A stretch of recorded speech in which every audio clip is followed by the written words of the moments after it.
Hello, America. I'm just reading over the transcript of Anthony Wiener. He said it was a hugely regrettable mistake.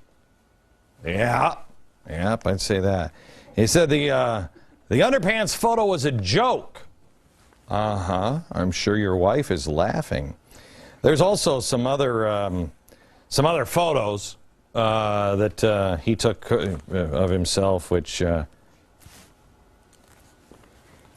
Anthony, have you looked at yourself? I mean, you're really not. I mean, nobody really wants to see you with less clothes. It's like me. I don't take any pictures of me with less clothes on. It's not.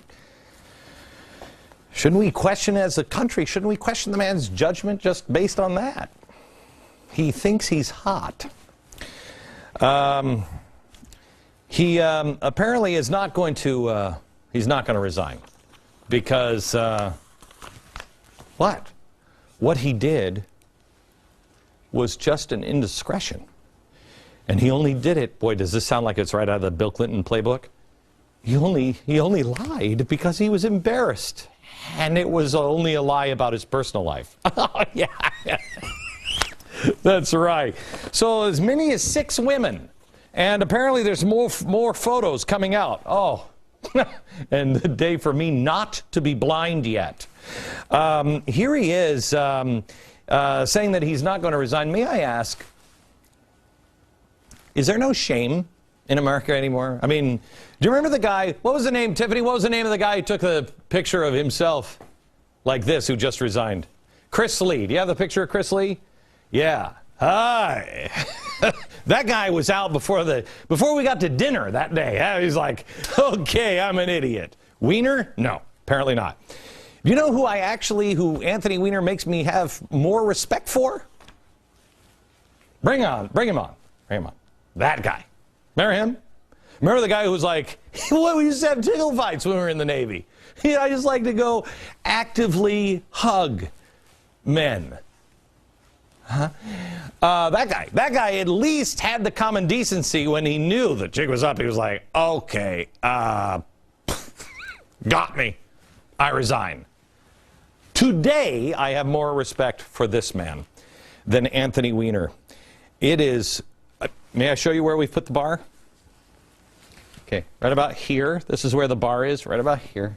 Yeah, okay, all the way down, Thank you, Harry. All right, here, see, that's where the bar is. About 400 feet beneath my hand is where the bar currently is in our country. This guy's one of the most arrogant men I have seen.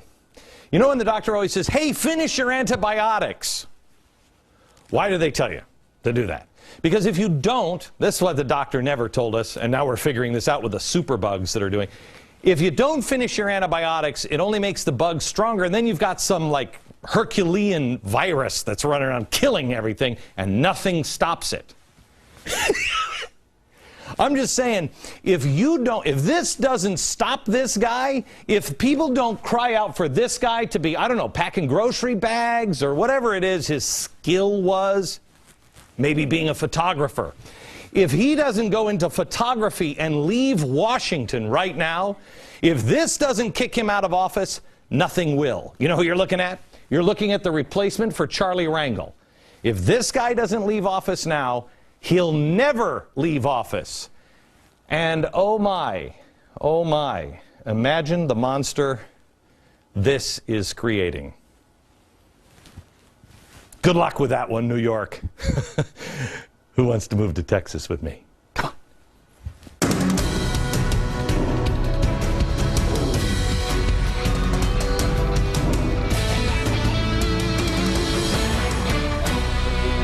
Now, hello, America. Yeah. Whew. That was the guy, by the way, Anthony Wiener, who last year was holding congressional hearings calling me unethical. Oh. How are you? Because I'm great. The world makes no sense whatsoever. Last week, let's pick up the storyline last week when I was talking to you about the upcoming border protests along the Israeli borders. Now, I've got to tell you something. Everybody's been so right with me being wrong on everything, every step of the way. Let's go to the videotape here. I said they were going to illegally flood the border walls and the fences. Here's what I said, and then we're going to play a little tape from NBC on what actually happened this weekend. What their strategy will be. They will flood the borders. Here comes NBC. Activists tried to break through the border today between Syria and the Israeli-controlled Golan Heights. Who would have seen that coming besides me? And then I said Israel would be provoked into taking action, shooting people. Okay, let's see what happened. They will force Israel to defend itself and provoke them to act out. Yeah, okay. Israel ended up firing across the border, killing at least 14 people. Oh, how does he do it? He's like a magician on TV. He says it's going to happen, and then it happens. I also said that they would take all kinds of pictures and exploit the deaths of all those. As many pictures as they can of the injured, and the world will react. No. Oh, ooh, for those pictures? Oh no. Isn't this weird? Somebody should ask, how does this guy know? Maybe I'm planning it. Or, I'm just listening to people. I'm just listening to them. I take them at their word. That could be it. No, you know what we should do? We should pay more attention to Anthony Weiner. Pay no attention to that guy. No, that guy in the box, he's dead. What's Anthony Weiner doing? Does he have any other sexy shots? Syria now claims that 25 people were killed, 350 people wounded, and remember I said last week they're going to send women and children across the border to be killed. Guess who are among the dead? According to Syria, a woman and a child. Yeah. The UN, I'm glad they're involved. They're trying to confirm the facts surrounding the incident. Oh, I wonder who they're going to find at fault. Syria or Israel? No word on if the UN is looking into this little report that the Assad regime, the one that has all the rioters on the streets, that regime is paying protesters now $1,000 to flood the Israeli border. $1,000 in Syria is a lot. It's like more than $1,000. Syria wants the world and the UN to pay attention to these staged events because they're busy gunning down protesters in the streets in Syria. That's Syria. Those are people from Syria that aren't flooding the borders. They're trying to kill the government, and so the government just... Up to 70 have been killed after Syrian government forces opened fire on a crowd of 50,000 protesters. Hang on just a second. 70 have been killed. Okay, this is the Israeli-Syrian border where 25 were dead, sent over by the Syrians. So the mean, evil Israelis have killed 25, but the kind, gentle, loving, sweet, pie-making Syrians have only gunned down 70 themselves. Oh, and they got tanks and stuff in the streets. But don't worry, China does that. And we're all going to be like China soon. They're just trying to attempt to quell the protesters there. Meanwhile, President Obama is telling Americans that we need to side with the governments like Syria because all they want is peace and change. Oh, I'm hoping for it. I have a feeling we're going to get it. As they march their people off to death, isn't it great? We're hoping for change. Yesterday was significant in the Middle East because it's not Naksa Day. I love Naksa Day.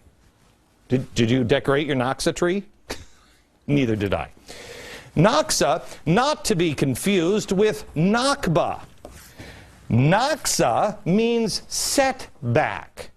Nakba means catastrophe. Okay?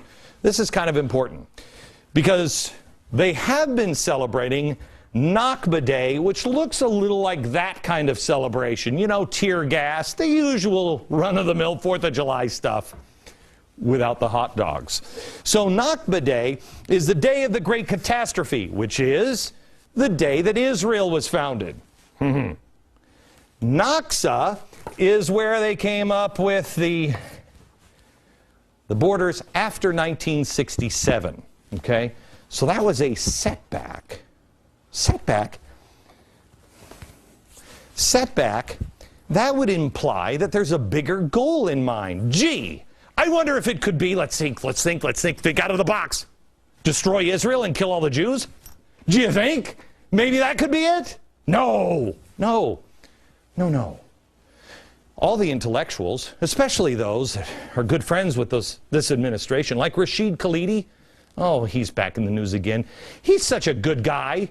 Okay, sure, he's pro-Palestinian and pro-Palestinian terrorist sympathizer, sure, and a college professor at Columbia University, but who isn't these days? He's also thought to have ties to the PLO, but why check? Last year, he began raising funds for a Gaza-bound boat called the Audacity of Hope. The Audacity of Hope, the Audacity of Hope. Here's Rashid Khalidi. He's going to put together the U.S. boat to Gaza, the Audacity of Hope. Where have I heard that name before? Oh, yeah, that's right. It's a book by this guy's good friend, Barack Obama. And this was named not after the boat. The boat's named after this. This was named after a sermon given by this guy who also hates the Jews. Isn't it all great? We're screwed if you don't wake up, America.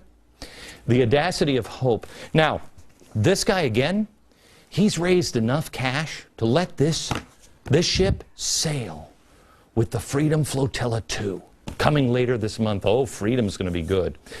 Now, Khalidi is a good friend of this guy, okay? And he was there when he launched his campaign at this guy's house. This is Bill Ayers, Weather Underground terrorist. He's married to this lady. And this lady, Bernadine Dohrn, also a terrorist. You see where we're going here? They're organizing a flotilla too.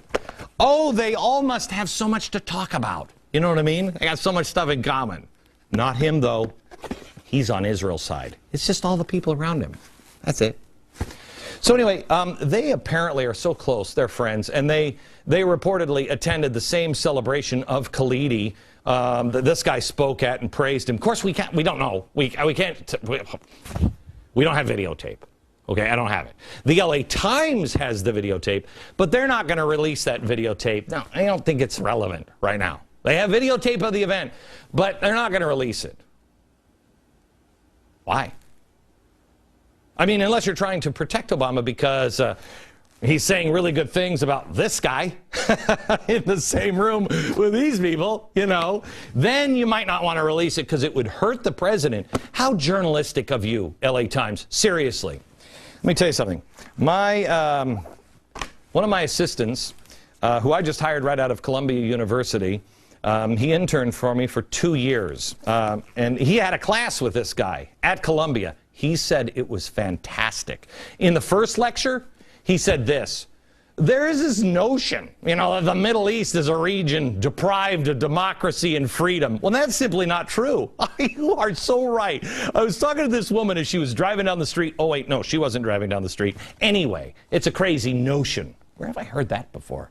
He also stated, every place on earth is in support of the Palestinians except the United States and Israel, yet all of them together don't matter compared to the United States and Israel because the U.S. and Israel can do anything they want because of their status as a superpower. Oh, you are so smart. Who's got a big egghead? You do. A lot of our universities are pushing bigotry, and that's what this is. This is anti-Israeli bigotry, anti-Jewish, anti-Semitic. It is anti-American bigotry. And this administration embraces that kind of thinking, I think. Have you noticed that, or is it just me? Last week, I talked about the proposed circumcision ban in San Francisco. Now, proponents claim this bill is just about health care. They're protecting the little innocent babies. That's what they're doing right here, circumcising. I know. I don't know about Anthony Wiener, but I still remember when I was 8 days old. I might have been 3 days old. I didn't know I couldn't read a calendar yet, and I'm still... Sometimes I wake up in horror thinking, ah! No, that really didn't... I don't think it bothered me at all. I might have cried a little while, but I cried a lot when I... In fact, I still cry a lot, but that's a different story. What I said last week about the ban of circumcision that is being... The show's out of control already, isn't it? The ban on circumcision in San Francisco. Here's what I said last week. It is amazing to me how you can go back in history and see the same pattern happening over and over and over again. 175 BC and now today in San Francisco. I believe it has nothing to do with health. It has everything to do with anti-Semitism. And it is evil. No, it's not. No, it's not. I have to tell you, I was wrong about that. It is all about health, as the guys who, wrote the bill and are pushing the bill will tell you. Now, in a completely unrelated, the guy who wrote the bill, Matthew Hess, he also is writing comic books. And I just want you to know, it's all about health. It really is. It's about health. He just released this comic book, and I'm not kidding you. It is called Foreskin Man. This is being handed out in California. There are also Foreskin Man trading cards that say, nothing excites the monster moil more than cutting into the penile flesh of an 8-day-old infant boy. Who is Monster Moil? Let me show you. Kevin, can you get a shot? Can you get a shot here? I want to show you this. This is an amazing little story, and we can take a lot of tight shots on it. Fox thought it was a little, and it is. It's a little disturbing. So here it is. This woman has a boyfriend who's got a big boat and stuff. Blue-eyed, blonde-haired Aryan here, and she says, "Oh, I have to tell you, my sister was going to have her son circumcised because she married a Jewish man, but they've decided not to. I talked him out of it." And he said, "Hey, are they still having some sort of a bris ceremony? Because I'd like to go with you." And she's like, "Oh, that would be so great." Ding dong. Here they are. They're coming together at the little party, and he says, "Did I miss anything?" And she says, "No, but look how hot I look." There they are, and the father says, the father of the little boy says, Mom says, "Well, we were going to have him circumcised, but I talked him out of it." And the father says, "You didn't think you really talked me out of it." Is the Jewish guy becoming evil? Find out in the next exciting episode. Oh, we don't have to wait for it, because pound, pound, pound, smashing the doors open, and look at this. Here is the evil moil, the rabbi, with the two, rabbi bodyguards or whatever they are, smashing down the door, coming in. They're ripping the baby from the mother's arms. Can you bring this full screen? Can you take the picture of the rabbi? Do you have that full screen? Pull the picture of the rabbi moil. Look at this. There's a synagogue I want to go to, So he says, "We're going to finish the job here." He holds up the Torah and he says, if I can get this, I want to make sure I get this right. "Praise be thou our God, King of the universe, who hath commanded me to circumcise this child in thy name. Time to make your sacrifice to God." And then he goes after the baby. Here they are holding down the baby to try to, and he's got the long black fingernails and everything else. The guy is totally, this is Nazi propaganda. Mom then is beat on the head. Foreskin Man takes the baby because the rabbi, even if you kill him, the father, the Jewish father, says, "We'll get him circumcised. You'll never stop us, Foreskin Man." And that's why Foreskin Man takes the child into his arms, takes him to the beach. Of course, it's California. Got to go to the beach.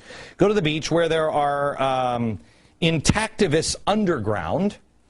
And they say, "Glick will be safe with us, Foreskin Man. We'll raise him as one of our own." So they take this Jewish child into their own. They steal him from the family. And then here's what they do. "We're having a bonfire. Would you like to join us?" Tell me this isn't anti-Semitic. This reflects a Jewish menorah. They're setting it on. This would be akin to a cross burning, wouldn't it? But I want to show you this, and if you can, this is the last page. If you can, this is before they set it on fire. Take the close-up shot, please, of what is in those pictures of what makes this menorah up. Doesn't that look like people? So are we, is that referencing the Holocaust too? By the way, this again was written by the guy who wrote the anti-circumcision bill in California. How's that? Now, he says, a lot of people have said that this is anti-Semitic, but we're not trying to be anti-Semitic. We're trying to be pro-human rights. Well, I don't care if you're trying to or not. You are. The circumcision vote in California is actually picking up steam. Got more than 7,100 votes just to get it on the ballot, and a similar proposal is making gains in Santa Monica now. And the end goal for them is, quote, making cutting boys' foreskin a federal crime. We must not allow this hate to fester and grow. We must not bury our heads in the sand. We must call evil by its name, and we must start being people of virtue. When we see Anthony Wiener, we must demand that he resign. You must be able to trust people, and you must be able to spot the difference between good and evil. Back in just a second.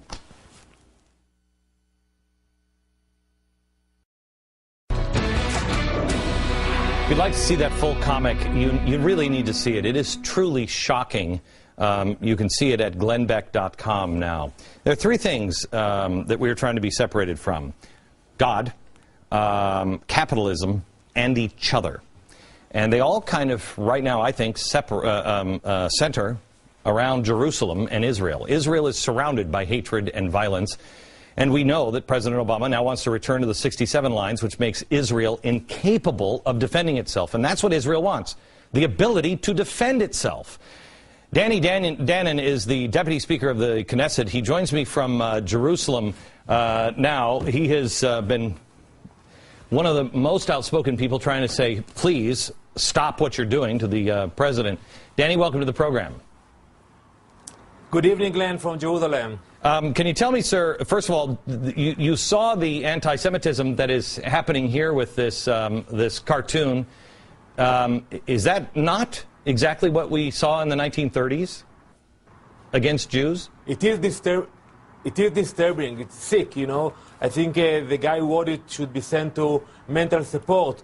But it's only a beginning. I think we are facing a new wave of anti-Semitism, anti-Zionism, anti-Israel, you name it. But it's all coming against Israel from different directions. And when people here in the Middle East see such stuff coming from the U.S., imagine what will happen tomorrow in Turkey, in Egypt, in our neighborhood. What, you know, this weekend, I said that they were going to send people across the border, and this is just the beginning, Danny. They are going to send people across the border, and they are going to force Israel to shoot people as they cut through those fences. And that's exactly what they did this weekend. Do you stand by that, or what other option do you have as a country? Well, absolutely. What we saw the recent days, the Syrian president is trying to divert the public attention from what's happening today in Syria to Israel. Only today, Glenn, 120 people were massacred by Syrian policemen in Syria.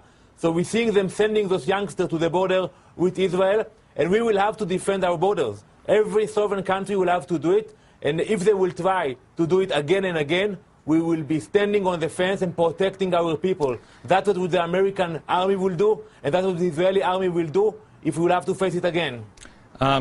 Danny, the president has said that he wants the 67 borders. Most people in America don't really even understand that this is a play for the West. Why is Israel important to America? I'm very worried by the U.S. President motion about the 67 line. Glenn, when you come in the summer to Israel, I will invite you to my house. I live exactly in the middle of Israel. It's 4 miles from Judea and Samaria. If, God forbid, there will be a Palestinian state on the hills of Judea and Samaria, my family life will be in danger, and the majority of Israelis will be in danger. And I think the American people, unlike the American president, they know that we are the closest ally of the American people. We share the same values. We are a real strong democracy. And I can tell you that the Israelis today are confused. Because in one hand, we saw the American troops hunting down Osama bin Laden, and it was great. It was a great move, and we salute you. But on the other hand, the American president is trying to pressure us to sit down with Hamas, which is exactly like Al-Qaeda. So you cannot, in one hand, send the troops to hunt down Al-Qaeda, and on the other hand, tell to the Israelis, tell us, you should create a Palestinian state that will be controlled by Al-Qaeda and Hamas. What can the American people do? I think they have to speak up. They have to stand and speak up. They cannot be quiet, because some people in Israel think, well, we have to listen to the American president. Otherwise, we will not get the support. We will not get the umbrella of the U.S. in the UN in the coming vote in September.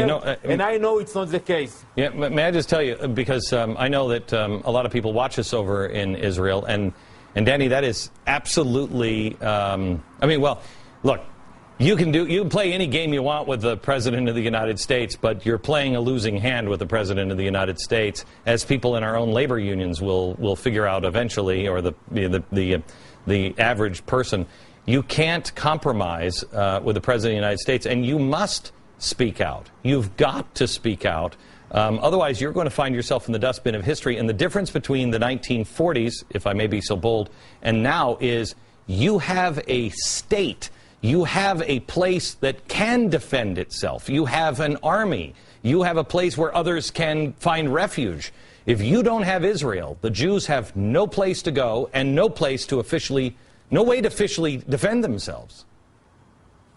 Glenn, we know that we can count only on ourselves. But when we see the threat coming from Iran, Iran is not a threat only to the Israelis. It's not a threat only to the Jewish people. It is a threat for the American people. And the American president is ignoring the real threat of Iran, and he's trying to impose his wishful peace plan on us. And we will stand and we will tell the American president, no, we can't. We cannot fulfill your wishful peace plan. It will not be easy, but we cannot allow to make mistakes. If the American people will make a mistake, they can correct it. If we will make a mistake, we have nowhere to go, and it will be irreversible. All right. Thank you, sir. We'll talk again. I appreciate it. If you'd like to help in Israel and find out how you can help, go to glennbeck.com/Israel. Coming up next, a gentleman who does not agree with me on very much at all. He agrees with me on this, and he has decided to take a stand. I think he is an extraordinarily courageous man for coming on this program and doing what he's about to do. Don't miss it. It's next.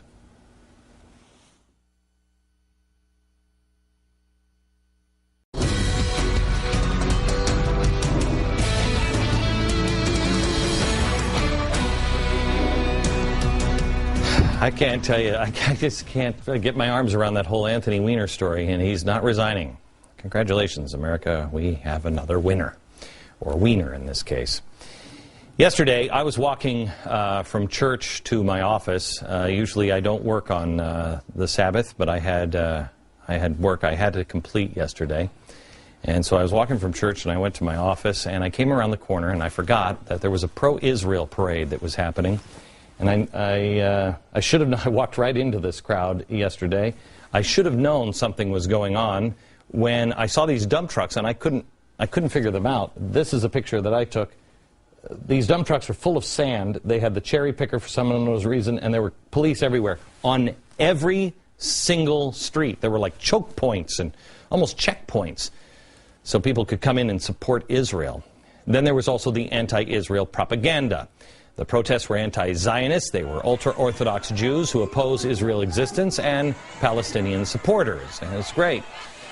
Now, I'm putting together the Restoring Courage event. And I've told you before, just like I told the press before 8/28, that 8/24, this event in Jerusalem, is not a political event. This is an event to teach us to stand up for what we believe in, stand for what is right, ensure people's safety, to protect, be a shield for Jewish people, for Israel, and also for Jerusalem.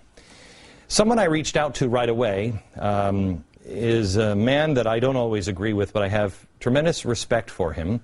I don't know if we would say that, if he would say that we were, buddies or anything, but he has played a role in my life for quite some time. He actually helped me get into Yale University. I know Yale is angry probably about that, for his help on that, but he has always been a man that deserved our respect, but we haven't talked much over the years since then.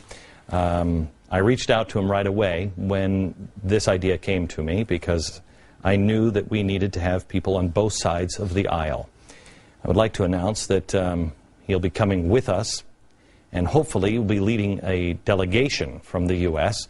over to Israel and Jerusalem. Joining me now, Connecticut Senator Joe Lieberman. Hello, Senator. How are you, sir?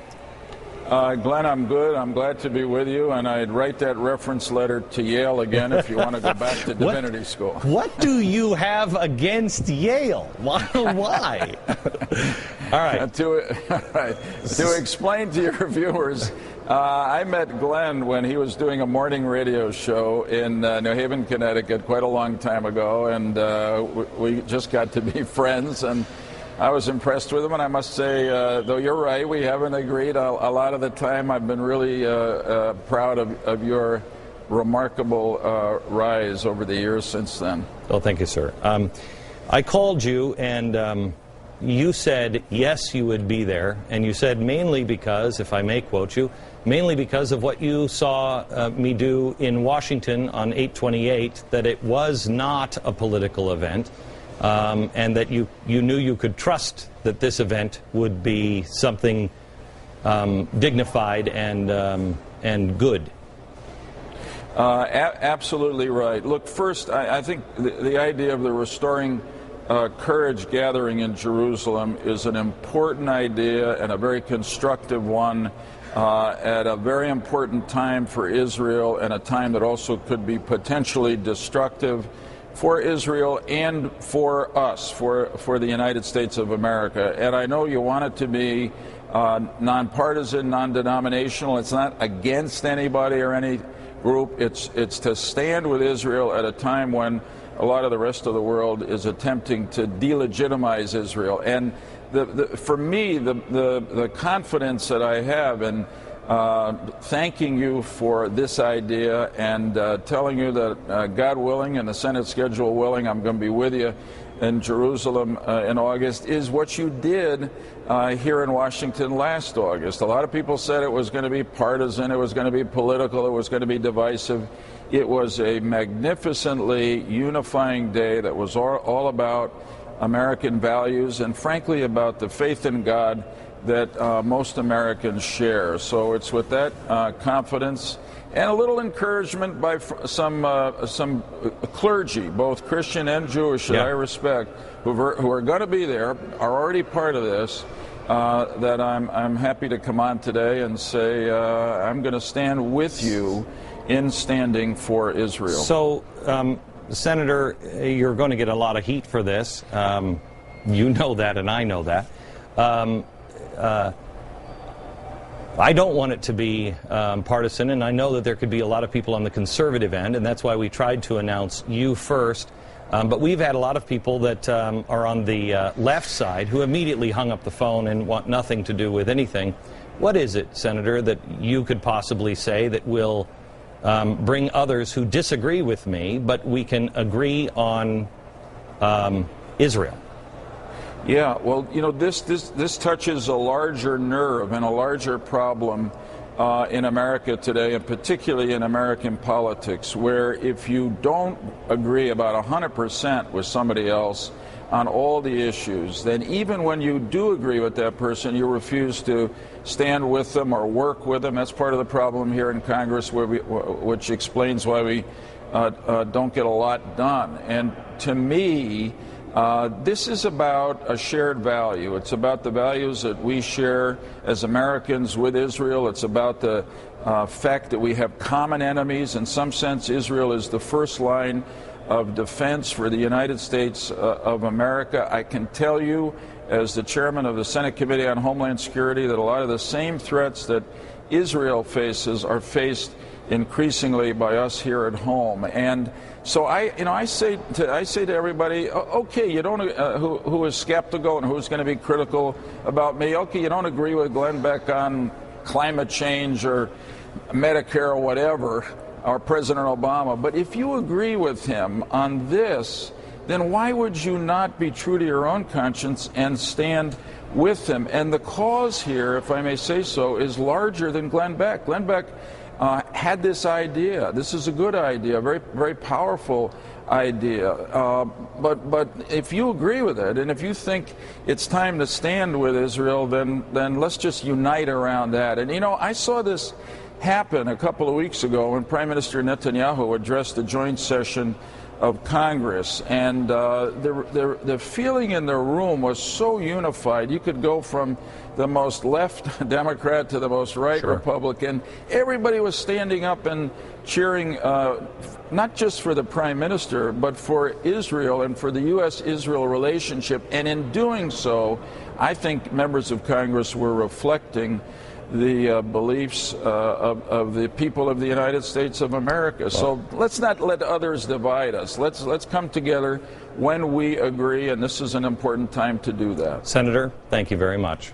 We'll see you. Thank you, Glenn. You bet. God bless you. We'll see you in Israel on 8/24. Back in a minute. So Anthony Wiener did send them. Man, I wouldn't have seen that one coming. Here we are now heading into the summer. 24% of our country's teens are unemployed.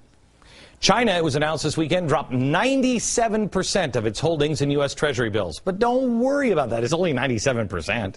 Way back in 2009, China held $210 billion in our government short-term Treasury bills. Now it's just $5.7 billion. But go back to sleep. Housing prices are down. Sales are down. Gas and food prices sky high. Did you see them burning the food in Europe? Isn't that weird? And unemployment is back to 9.1. Oh, another thing. We told you about 2 years ago that this would happen in Greece. It's happening now. 50,000 people protested yesterday in Athens objecting to new austerity demands, signs saying thieves, hustlers, bankers, and from Tahrir Square to Syntagma Square, we support you. It's almost like it started in the Middle East and swept up. This is the largest turnout in a series of 12 days of solidarity rallies, which started in Spain, which I think we told you that would happen too on this program when they were calling me names. Weird. Well, if you would have listened, you probably would be prepared now. Is anyone telling you to be prepared? The mutually assured economic destruction is coming our way. I think it's happening now, because it's happening now in Europe. The world in Europe, don't be fooled by this, will look for other places to put their money besides Europe, and they'll put it into the U.S. first. Don't be fooled. The Treasury, all of a sudden, all this money will flow into the Treasury. That's happening because there's no long-term thinking out there, and they're just looking for a safe harbor. But we'll be the next domino. We'll be the next domino. And what is the president saying about all of these things? What's his take on all of this? Oh, big picture thinking in Toledo from the president next.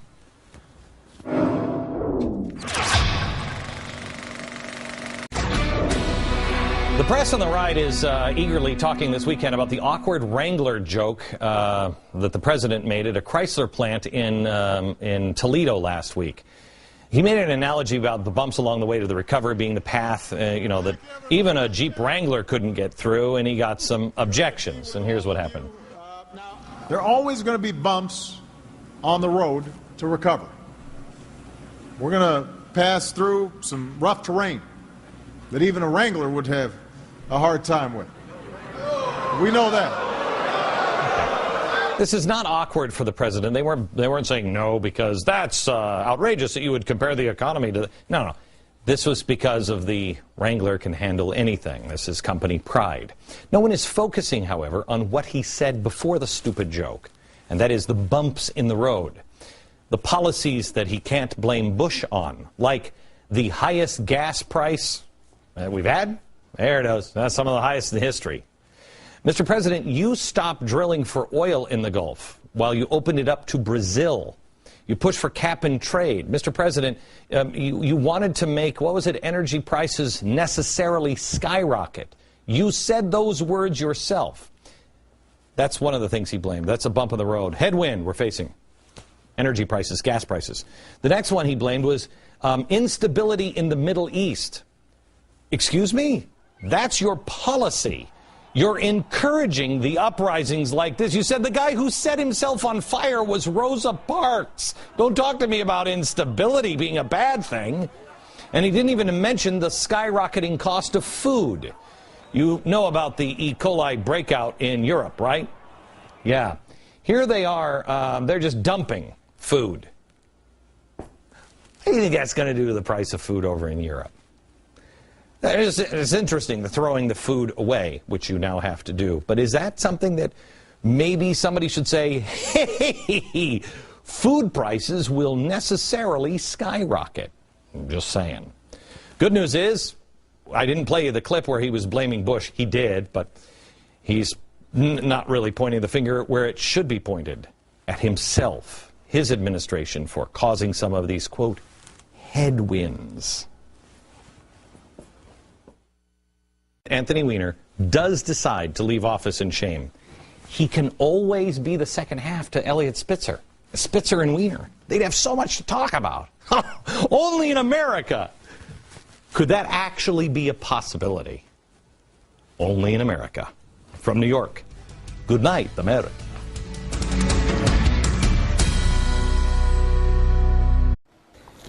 Hello, America. I'm just reading over the transcript of Anthony Wiener. He said it was a hugely regrettable mistake. Yep, I'd say that. He said the underpants photo was a joke. I'm sure your wife is laughing. There's also some other photos that he took of himself, which Anthony, have you looked at yourself? I mean, you're really not. I mean, nobody really wants to see you with less clothes. It's like me. I don't take any pictures of me with less clothes on. It's not. Shouldn't we question, as a country, shouldn't we question the man's judgment just based on that? He thinks he's hot.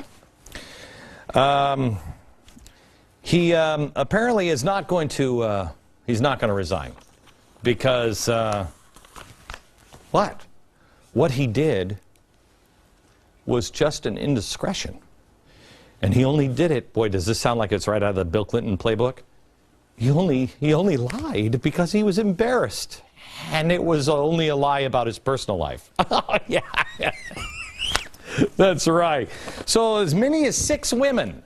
And apparently there's more photos coming out. Oh, and the day for me not to be blind yet. Here he is saying that he's not going to resign. May I ask,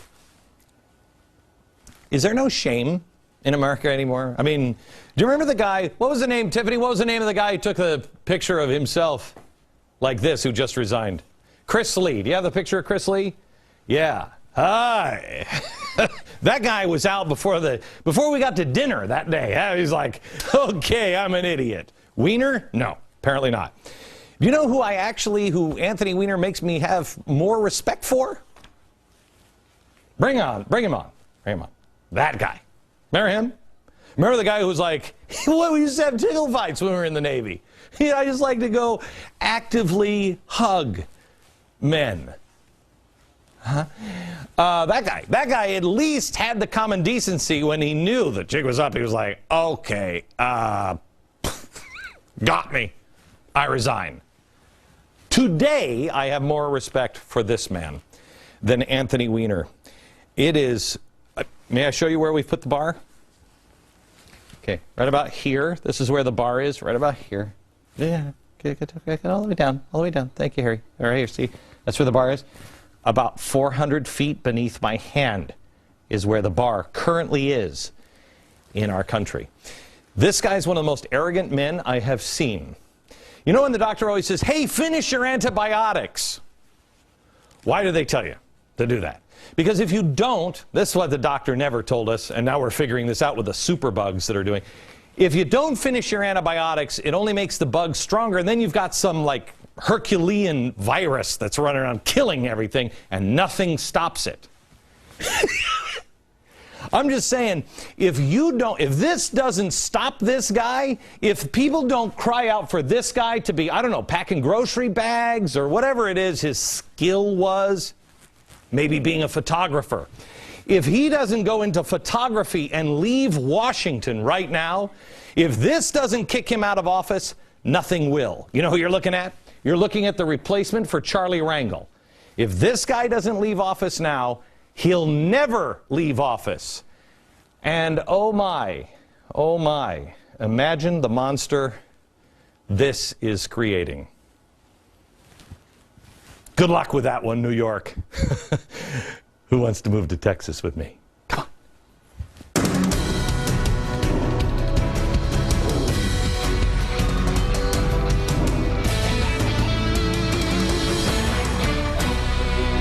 Now, hello, America. Yeah. Whew. That was the guy, by the way, Anthony Wiener, who last year was holding congressional hearings calling me unethical. Oh. How are you? Because I'm great. The world makes no sense whatsoever. Last week, let's pick up the storyline last week when I was talking to you about the upcoming border.